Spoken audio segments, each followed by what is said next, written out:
के दौरे पर पहुंचे भारतीय डेलीगेट का स्वागत सऊदी के अधिकारियों और मंत्रियों ने गर्मजोशी के साथ किया, लेकिन केंद्रीय मंत्री स्मृति ईरानी का सऊदी दौरा पाकिस्तान समेत कई और मुस्लिम देशों में विवादों की वजह बन गया। दरअसल स्मृति ईरानी भारतीय साड़ी में मदीना पहुंची और इस दौरान उन्होंने ना ही सिर को ढका था और ना ही कोई हिजाब पहना था। इसको लेकर मुस्लिम देशों ने कई सवाल खड़े करने शुरू कर दिए। खासकर पाकिस्तानियों ने स्मृति ईरानी के मदीना से सामने आई तस्वीर की आलोचना शुरू कर दी। लेकिन इन विवादों के बीच सऊदी के लोगों ने ही पाकिस्तान और पाकिस्तानियों की ऐसी लताड़ लगाई कि पाकिस्तानियों का मुंह ही बंद कर दिया। दरअसल मोहम्मद अलगरनी नाम के एक शख्स ने पाकिस्तानियों को सोशल मीडिया प्लेटफॉर्म एक्स पर जवाब देते हुए कहा कि हमारी जमीन है, हमारा देश, हमारे नियम, आपका क्या है? सिर्फ इसलिए आप हमारे मामलों में दखल नहीं दे सकते हैं कि आपके पूर्वजों ने इस्लाम अपना लिया और आपको अरबी नाम दिया।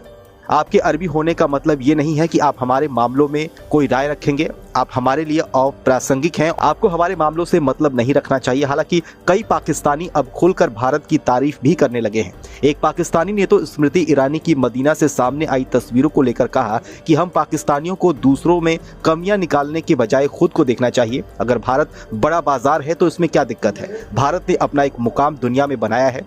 उनका ये असर है कि आज सऊदी से लेकर यूएई तक में मंदिर बन रहे हैं। आपको बताएं तो मदीना को मुसलमानों के सबसे पवित्र जगहों में से एक माना जाता है और ऐसे में वहां जाने को लेकर कई तरह के नियम, कानून और कायदे उनका पालन करना होता है। 2021 से पहले की बात करें तो यहाँ गैर मुसलमानों के जाने की इजाजत नहीं थी, लेकिन 2021 में सऊदी प्रिंस मोहम्मद बिन सलमान ने यहाँ गैर मुसलमानों के जाने की इजाजत दे दी।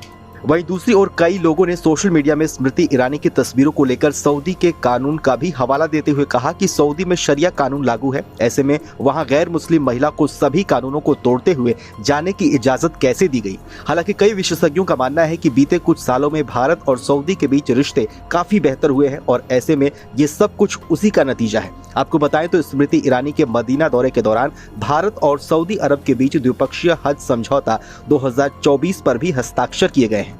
समझौते के अनुसार हज 2024 के लिए भारत से 1,75,025 तीर्थयात्रियों का कोटा तय किया गया है, जिसमें से 1,40,020 सीटें हज समिति के लिए आरक्षित की गई हैं। वहीं 35,005 सीटें हज ग्रुप ऑपरेटरों के लिए आवंटित की गई हैं। इसके साथ ही भारत सरकार ने एक डिजिटल इनिशिएटिव भी शुरू किया है, जिसमें भारतीय हज यात्रियों को सभी जरूरी सूचनाएं मिल सकेंगी। सऊदी अरब ने भी इसके लिए पूरी मदद करने का विश्वास भारत को दिलाया है।